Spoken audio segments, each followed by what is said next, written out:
Shalom. Barakatah Yahweh, Ba'ashim Yahushai, Ba'ashim Kakadash, Kahalayim La, Yahweh, Ba'ashim Yahushai, Ba'ashim Kakadash. Double honor to the positive dream, man. Shalom to you, Akim. Lord, when this lesson is edifying and straight to the point, I pray that it is. And Salaki for the background noise as I'm outside, it should fade away, this little engine sound. But, the title of this lesson is going to be Most Painful Woes, and that word woe goes into pretty much destructions, man, and some of the most destructive ways to be destroyed, known from experience and studies, and just pretty much catastrophes. And it kind of just makes sense. It's like a, you don't got to explain it. It's kind of plain upon tables, but, you take it for what it is death by fire and death by water. I went on the top 10 website, which they list a whole bunch of top 10 things, which is it's a decent source. You take it for what it is. We ain't got to go too deep into it. That's not the point. The point of the lesson is how the Lord has destroyed this place before and how the Lord is going to destroy this place again, man. And it's very spiritual and it's very crazy. When I say crazy, not that the Lord is a lunatic, but it's just like fascinating, man, how the Lord works, man. The Lord don't play, man. The Lord really doesn't meet man as a man, man. The Lord takes man out in the most gruesome ways that there is, man. And of course the Lord is very merciful. The Lord has peaceful ways that he takes man off the earth. A man could pass away in his sleep. That's not as gruesome as fire, but that's not as gruesome as fire, but it's not up to you how you leave, man. And that's why you need to be fearful, because the scriptures say it is a fearful thing to fall into the hands of the living power. So I have numerous scriptures, but through the spirit, we're just gonna flow. We're gonna talk. We're gonna bring out the scriptures, man. It should be a short lesson, Lord willing, because I like to do shorter lessons for edification's sake, and so it could be grasped and the point to get home. But yeah, man. So number one is supposed to be burning to death, and we know that's on the way through the spirit. Number two is supposed to be being skinned alive, which I could see that happening. And just because there's not a major prophecy on being skinned alive, it's not specifically said, that doesn't mean somebody won't be getting skinned in Jacob's trouble, man. I could definitely see somebody getting skinned in Jacob's trouble just for the hell of it, If we're gonna see things that we ain't never seen, man. Some people gonna wish they got skinned. Gonna be so damn bad, And number three on the list was drowning to death, and that has happened in the days of Noah. And just for edification's sake, the whole world knows about this, whether if you're in the truth or not, you should know about, the flooding of Noah's and the days of Noah, how people were all marry and things of those sort. But for edification's sake, we're going to go to Genesis. We're going to go straight to the point, Lord willing. The book of Genesis, chapter 6, verse 13. And it reads, and the Lord said, Salakia, and the Most High said unto Noah, the end of all flesh is come before me, for the earth is filled with violence through them, and behold, I will destroy them with the earth. So, their iniquities have reached the heavens, man. The Lord was sick and tired of them, So the Lord, what did he do? He pretty much submerged them. We're going to bring out another precept, chapter 7 of Genesis, verse 17. And the flood was 40 days upon the earth, and the water increased and bared up the ark. It was lifted up above the earth. The waters prevailed and were increased greatly upon the earth. The ark went into the face of the waters. The waters prevailed exceedingly upon the earth. All the high hills were under the whole heaven, were covered. So pretty much, man, your Burj Khalifas, your New York skyscrapers, your downtown cities, man, your tallest giraffe, all that shit was underwater, man. You had to know that all those flesh were struggling, man. That it was said in those days people were trying to get on giraffes, people were trying to get on trees, man. They were fearful, man. They were bugging out, man. They didn't want of that. How bad it was. It had to feel to drown. And even in these bodies on a lower level, I'm sure, Jake is known not to know how to swim because we don't have the resources and, the time to be learning shit like that. We out here slaving. But I'm sure brothers have seen death, or not seen death, but, came across scary scenarios in that water, man. A lot of brothers are afraid of water, There's a word for it, a phobia, shit. One of my closest brothers, in the truth, has bad water experience. Jake probably don't even like to shower. That's pun intended. Salakia.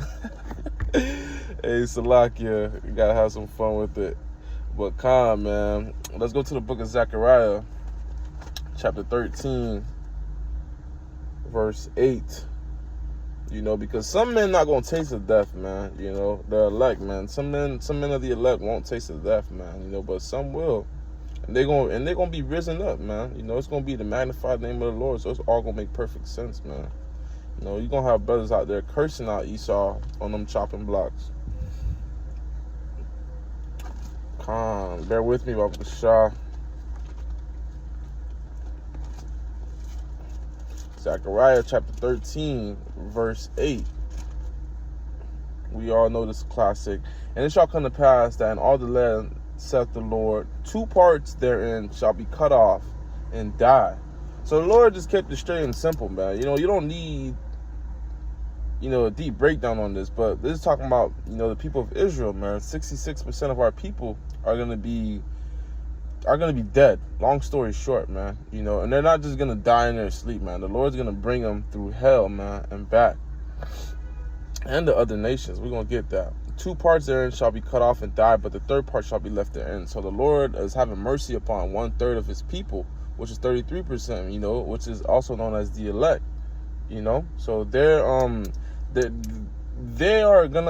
through that fire right now. They're being tried right now, and they're gonna continue being tried until the Lord comes and saves us out of this place. Lord, I'm counted worthy of that number. Verse 9, and I will bring the 3rd part through the fire, so that's them going through the fire right now, and Jacob's trouble, and all the catastrophes that, all the testimonies that we'll have through that time. And will refine them as silver and refined, and I will try them as gold is tried. They shall call upon my name. And how is silver and gold purified? Through heat, man. Through those processes. If you've ever had jewelry, you know that some things canker, so you gotta get those impurities out of there. And the Lord is spiritually gonna pretty much increase us to be more righteous and upright. And we're gonna be pretty much fleeing from manners of wickedness, because we seeking righteousness, man. We seeking the kingdom. They shall call upon my name, Yahweh, Bashem Yahushai, and I will hear them. I will say it is my people, and they shall say that is the Lord, my power. That's right, man.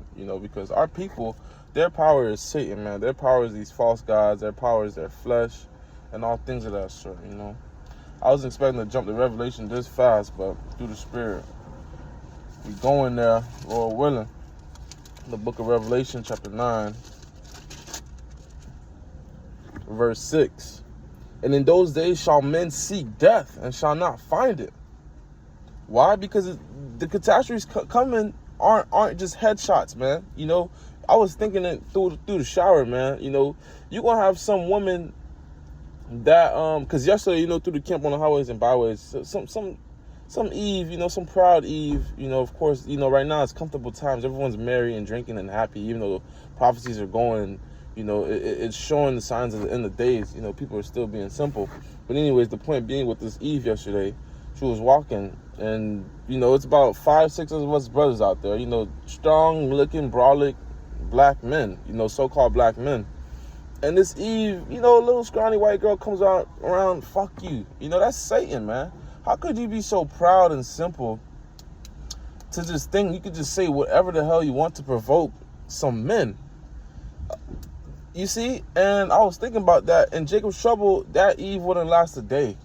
She just wouldn't last a day. Not that we'd probably do something to her, but she wouldn't last a day. And really, in Jacob's trouble, that would probably be a tactic for her to get killed, or to have that's pretty much suicide she'd be seeking for. But we'd leave her alone, man. You got some more hell to go. We don't want to put you out of your misery, ho. Go find you some more hell. Go find you somebody to rape you, man. And that's just a small and that's just an example. Go find somebody to chop your head off. Go starve. Like, we're not gonna put you out of your misery. You looking for trouble. We ain't gonna give you that. So really, that's just a small example of some people that's gonna be looking for death, man, and they're not gonna find it. You're gonna have people jumping off buildings thinking they're gonna have a successful suicide. Absolutely not. The Lord may contain your spirit and just have you feel that pain, man. Same thing with a missile or anything that you think can kill you. shall desire to die, and death shall flee from them, bro. That's scary, man. You know, you out here, right? You out here die. You out here, right? Cause right, you know, you out here seeking for death, and death like, bitch, stay away from me, man. You ain't getting none of this. God, man, that's scary to think about. That's no joke, man. And those are the times we're coming into, man. A time like never before, man. You know, how bad could it be for people trying to die and they can't even find death, man? That's deep. That's heavy. Revelation chapter 11, verse 14. The second woe was past. So that means there has been a destruction before. What destruction am I speaking of? World War II. You know, the second woe was, and that time I was speaking of 9 and 6. Men shall seek death and not find it. That was a time of, I believe, World War I or World War II. I could be bear with me. Bear with me, Baba Kasha.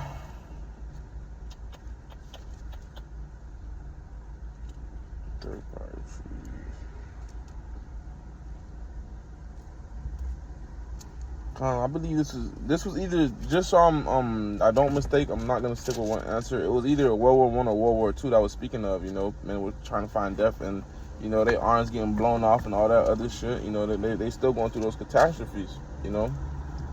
But the second woe was past, and behold, the third woe cometh quickly. And what is that speaking of? World War III. And no, that's not on the horizon. Yeah, it's on the horizon in Babylon, on these lands, but boots are already on the ground. World War III has begun, man. And I'm not sure which year it began, but you know, as soon as Ukraine and Russia popped it off, that's that, man. That's gonna leak into the backyards of many other nations, because many nations are in a compact deal. They have an alliance with other nations. So it's like, if he touched me, you got to back me up, vice versa, you know. So this is how the Lord has designed this thing to go down, man. And this is going to be one of the worst. This is the worst way to die, man. You know, we're at the what is the age? This age is called the fuck. I don't know the term for it at the tip of my tongue right now. Salakia, but we're pretty much in the age of advancement. You know, technology has increased, you know, and we're using weapons that humanity can't return back to once it's used. Once these things are detonated, once they leave their silos, wherever that thing lands, you know, unless the Lord put his hands on it, that thing can't be refurbished. It can't be brought back to life. Jumping down to verse 18. And what are these weapons? ICBMs, intercontinental ballistic missiles. Why are they called that? Because they can get from one continent to the other without a problem. Not only that, but they can move at high speeds, you know, at the blink of not the blink of an eye, but pretty much, you know. That's how it feels. Damn near. It could reach from Moscow to Manhattan in about under 7 minutes, I believe.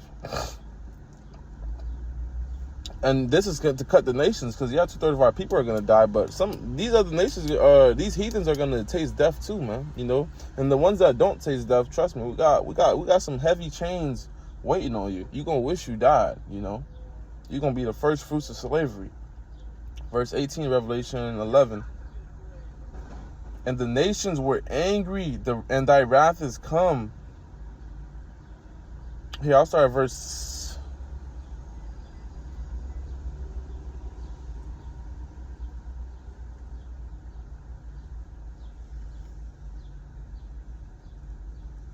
No, that's not what I wanted, Salakia.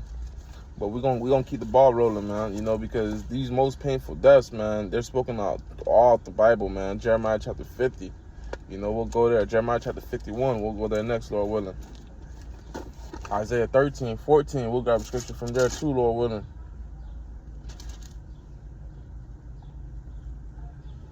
Whoo! Jeremiah chapter 50, verse 25, and it reads.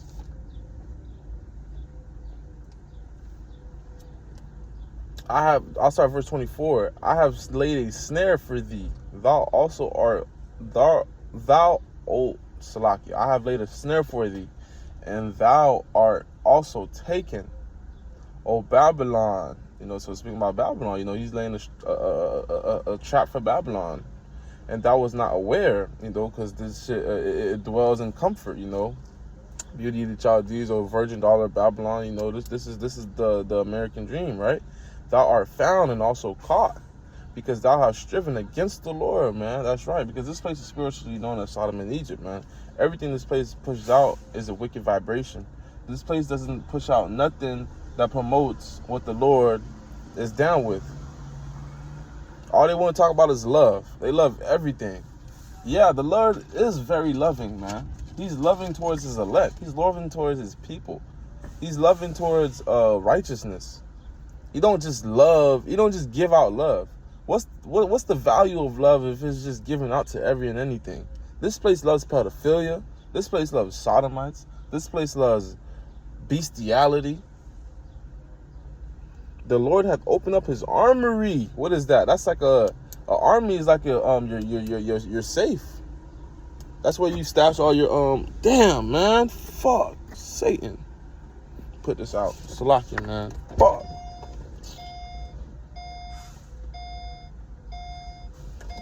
Damn. Jake just almost burnt his car with a damn incense, man. You know, the spirit was going.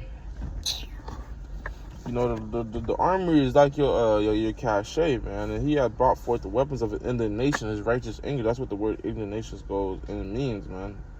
For this is the work of the Lord of hosts in the land of the Chaldeans. Come against her utmost border, open up her storehouses and cast upon her heaps and destroy her utterly. Let nothing of her be left. So that means this place is going to be utterly destroyed, man. How do you utterly destroy? So how do you wipe out something? You burn that shit down, man. You bring it to heaps and ashes. Then therefore it'll come to naught. Salakia, man. I'm not going to lie. You know, Lord willing us edifying that little situation that just happened. Just kind of, you know, that's Satan though for you, man. But Lord wants us edifying straight to the point. Shalom.